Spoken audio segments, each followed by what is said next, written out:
are gathered here today to talk about my favorite fragrance house of all time, Guerlain. So I have been able to smell like 13 different Guerlain fragrances. Some of them I've ended up buying, some of them are on my wish list, some of them I hope to never smell again. So I'm gonna rank all of them from worst to greatest. Let's get started. In last place, I'm going to put both the original and the newer edition flanker, whatever you wanna call it, Shalimar.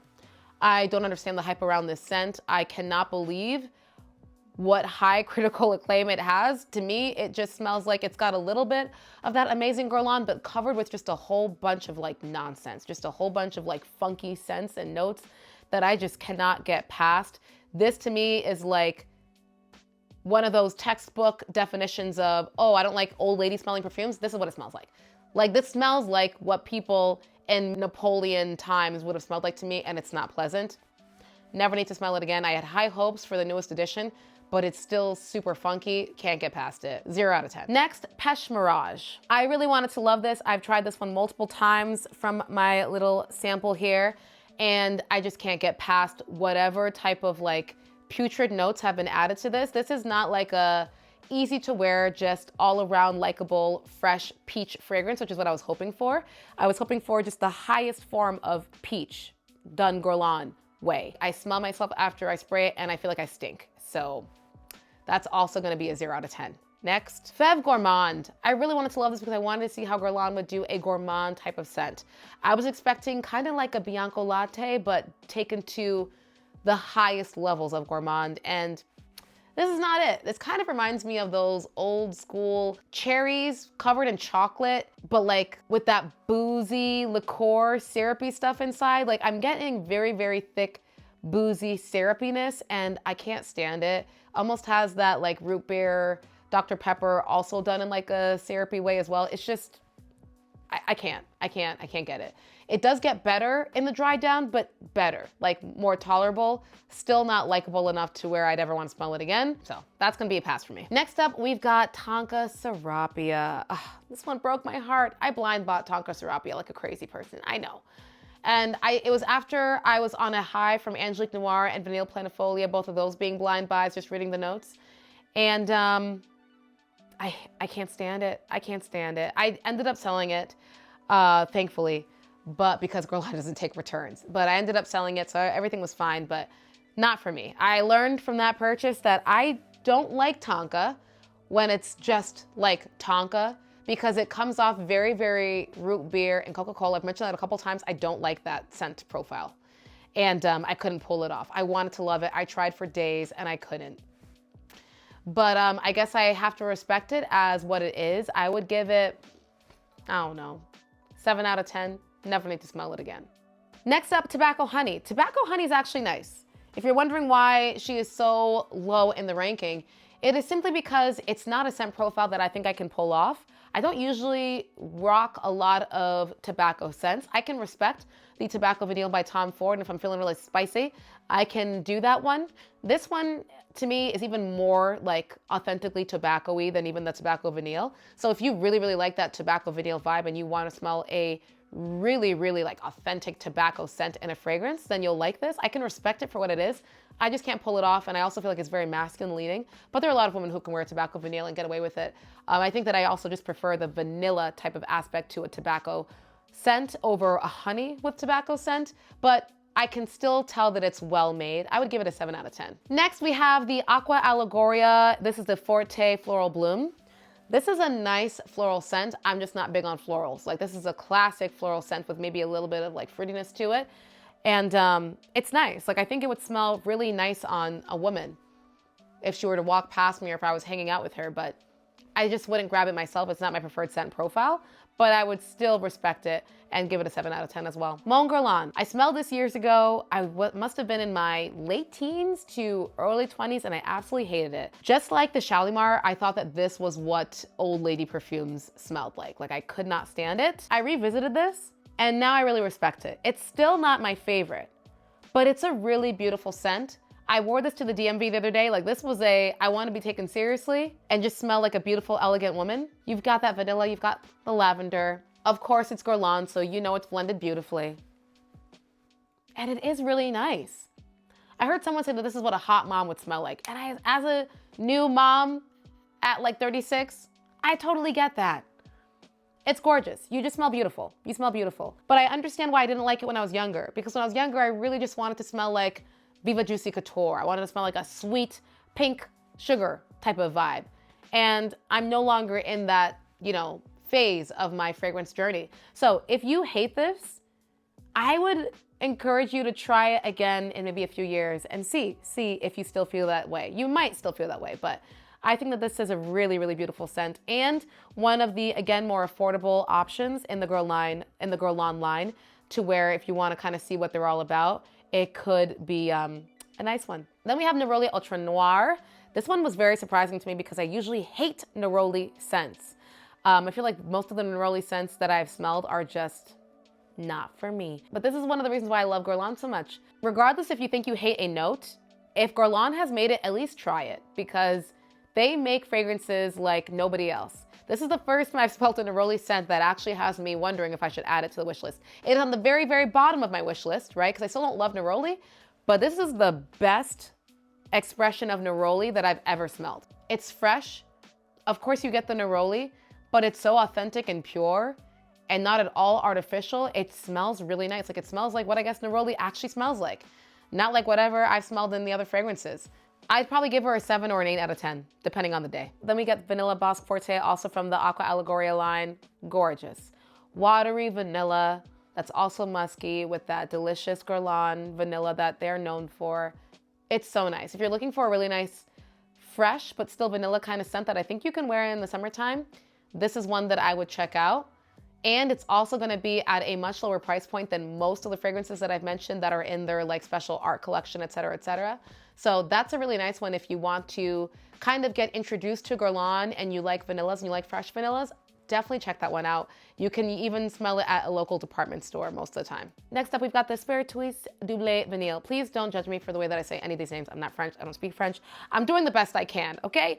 But this vanilla has been so hyped up as one of the best vanillas ever, and da-da-da-da-da. Okay, so what I will say is that the dry down, I agree, it is so beautiful. Like, you just want to continue to inhale it over and over again because it's one of the most beautiful expressions in a vanilla dry down that I've smelled. But it's very, very light, does not last long, and the opening notes, the opening sprays, like the first half hour to an hour, not for me. It's very, very root berry, Coca-Cola-ish, very, very fizzy. I know a lot of people love that and can pull it off. It's not the way that I like to see my vanillas expressed. So it's one of those things where, yes, I do need to add you to the collection. You do need to join the family, but I'm not in a rush to do so over your other siblings. 7.5 to 8 out of 10, again, depending on the day. Cuir Beluga, or Cuir Beluga, or Cuir Beluga. Again, no idea how to say it, please forgive me. But this is beautiful. It's like a suede-y, cozy vanilla type of scent that is very soft, blended so well. It almost just smells like one note. Like, it's so beautiful. If it was just stronger, because of how expensive it is, if it was stronger, it would be higher on the list, but it's so soft. So yes, you do need to be added to the family. Because of your softness, you're gonna have to wait a little bit. 8 out of 10. Vetiver Fauve, or AKA fresh cut green grass that has been put into your juicer with celery.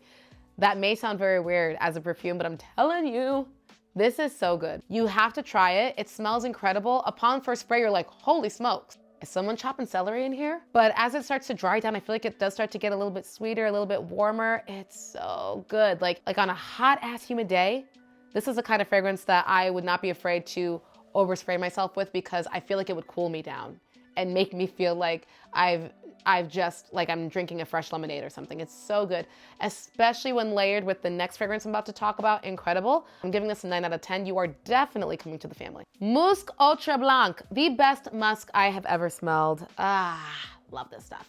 This is not your dryer sheet musk. No, this is like, yes, that slightly funky skin musk, but done in a very refreshing way that is very, very addictive, could absolutely be unisex, and it just smells good. Like, I feel like this is what musk is supposed to smell like. I'm not a fan of the overly powdery dryer sheet musks when done at a very extreme level, but this to me is the way that a musk should be.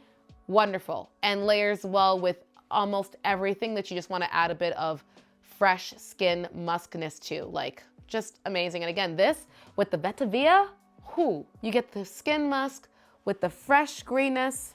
I already had the Vetiver on my hand. I'm adding in the musk now. It's just, oh my God, like I cannot wait for summertime. I cannot wait for summertime to wear these two together on a hot day. Incredible. Increíble, 10 out of 10. Next up, we have the It Girl perfume, the Beautiful Girl perfume, the perfect all year round, gotta have her in your collection if you are trying to be a little bougie, Angelique Noir. Angelique motherfrickin' Noir, ladies and gentlemen, is incredible. She opens up with this bitter green fresh Angelica, but she is instantly tamed by the beautiful Guerlain vanilla that only Guerlain knows how to make. And it is the perfect fresh vanilla. It is warm enough that it is perfect in the winter warm months, but it is also fresh enough that I am absolutely going to wear this in summertime without any shame. And I think that it's a great scent that you can either make cooler or make warmer. For example, I've layered this before with the Musc Outreblanc, heavenly. I've also layered it with other vanillas that are deeper and richer, also heavenly. Like, it is just an absolute phenomenal scent, a scent that will always stay in my collection. Need to have her. And last but certainly not least, we have the mother of all vanillas, Vanille Planifolia. Look at the dent. Need I say more? I don't believe I need to. This is still the best, purest vanilla. And I want to emphasize purest vanilla. There are other vanillas that I would say I like more in terms of being blended with other things. For example, Vanilla Powder by Matière Première, I would say is my current favorite vanilla that is mixed with other things like coconut and of course musk, and you get your woody notes in there. Like, there's a lot going on in the actual fragrance. It's not just vanilla. It's my favorite blend, if that makes sense. But if I'm looking for a fragrance that is more so just wanting to emphasize vanilla in its highest, purest, most quality form, I have not smelled better than Vanille Planifolia. Even like the Tijota fragrance, which is like a vanilla extract, that's beautiful. It's beautiful, I love it. But this is just like a vanilla fragrance that a queen would wear. There's something about the smell of it that I find so damn addictive. I sprayed it on my wrist earlier. I just wanna like live in this smell. It's so good, it is so beautiful, it is just so high quality and so authentic. Like, once you've smelled this, it's hard to go back. It is so hard to go back. This was the scent that I smelled from Guerlain that made me say, give me everything else that you have, I need to smell them. Because what I love about Guerlain is their attention to quality in their ingredients. That's not something that most fragrance lines give a damn about, especially with the art collection. Like, they are really focusing on, no, I'm just gonna give you this vanilla bean, but this is gonna be the best damn vanilla bean you've ever smelled, girl. And I love that. It's such a cool way of making fragrance. Like, if you were to compare it to food, sure, I can go and pick up a local piece of steak from Stop and Shop and I can marinate her. I can add a whole bunch of seasonings. I can cook her to perfection and whatnot. And I can serve it to you and it's gonna taste good. But if I go to Japan, and I go to the city of Kobe and I eat one of their pieces of Kobe steak where the actual cow has been treated so well, lived a great life or whatever until they slaughtered it to make the meat. And then they had their best chef prep it up and they only add a bit of salt and pepper. Even though there hasn't been a lot added, it will outperform the very, very marinated and overly seasoned one from Stop and Shop because it's the quality of the ingredient.